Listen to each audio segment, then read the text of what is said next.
Welcome to another episode of G Block's Go Deeper podcast series. My name is Sheila Krishna. I am the Community and Program Director here at G Block, and it's my pleasure to introduce to you Dr. Nika White, who is a G Block member and is also an international authority and fearless amplifier of all things DEIB. As an award-winning management and leadership consultant, keynote speaker, published author, and executive practitioner for DEI efforts across corporate, government, nonprofit, and education sectors, Dr. White helps organizations break barriers and integrate DEIB into their business frameworks with a human-centered approach. Her work has led to her designation by Forbes as a top 10 D&I trailblazer. With over 20 plus years of leadership, she has worked with hundreds of organizations and managed millions in business assets for clients. Welcome, Dr. White. Thank you, Sheila. It's a pleasure to be here. So let's dive in. So the first question we ask all our guests is to tell us your why. What do you consider to be your purpose or your mission in the world? I love about the question of what is my why. It definitely is connected to what I feel like I have been purposed and destined to do, which is to work in this space of diversity, equity, and inclusion, helping to grow individuals as what I refer to as intentional inclusionist, so that DEI is practical and that organizations can shift systems in support of cultivating a culture of belonging, so that everyone can have full opportunity for success. And so what is the one big idea you wish to bring to the world and why? I'm wondering if it's connected to your why, and also what do you hope happens as a result?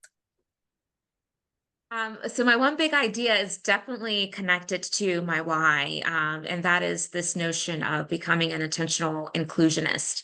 And what I hope that will occur if that is manifested is that we see more people being intentional about their own responsibility and accountability to helping to create the world that we all want and deserve, so that we all can be at our best every day in every environment that we find ourselves in.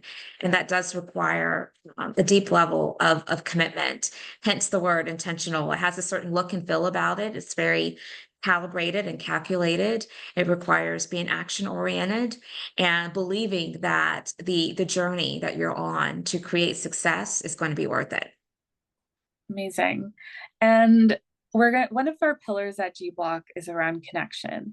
So we're curious, how do you choose who you actively build a professional or a personal relationship with you?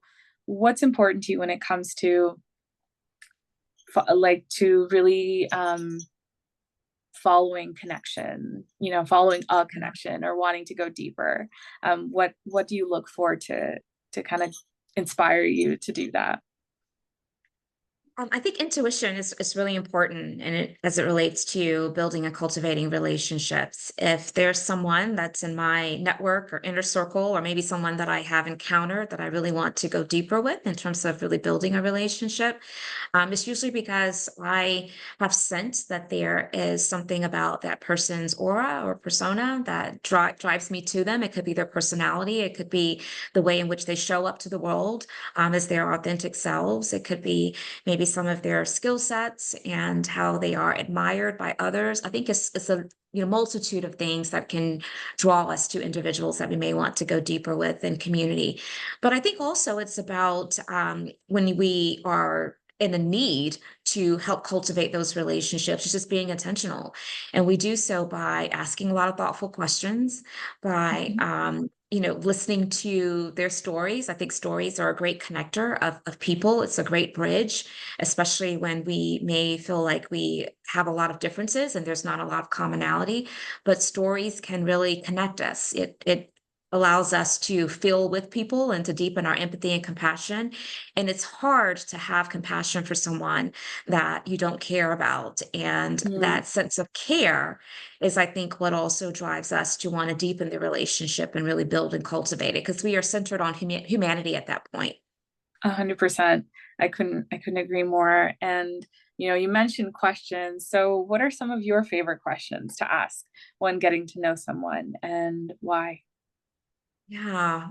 Um, I think that the typical questions obviously are questions that help on the surface level to get to know someone. Tell me about your family, tell me about your background, where did you grow up? And, what are some of your hobbies and your pastimes and your favorite things that bring you joy?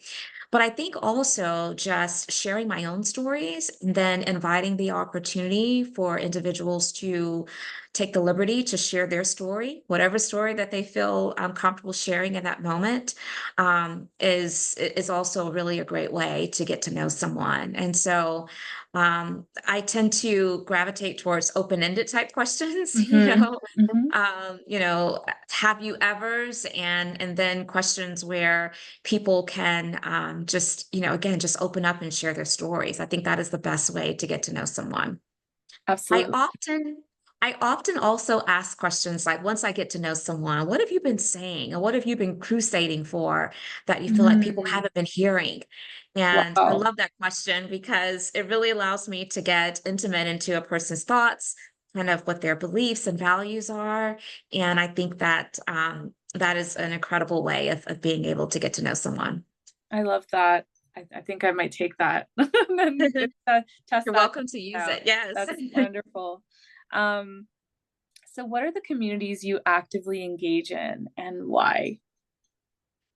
Yeah. So, what first comes to mind as a DEI practitioner is that I really try to, position myself where I am being intentional to engage across different cultures and different communities and populations of people. I think that's where we gain the greatest level of cultural humility and, cultural agility and being able to help create a sense of connectivity even across difference.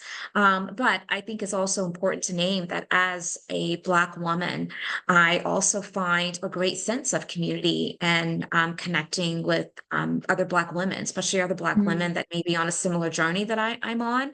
I think that through those brain trusts, groups and forming of that sense of community, there's a sense of safety, there's a sense of validation, and in a way to just be able to help share ideas and exchange different pain points and lessons learned that can lighten the load as we are trying to navigate what can be a really complex world, especially for Black women who are often mm, very much, marginalized and in society.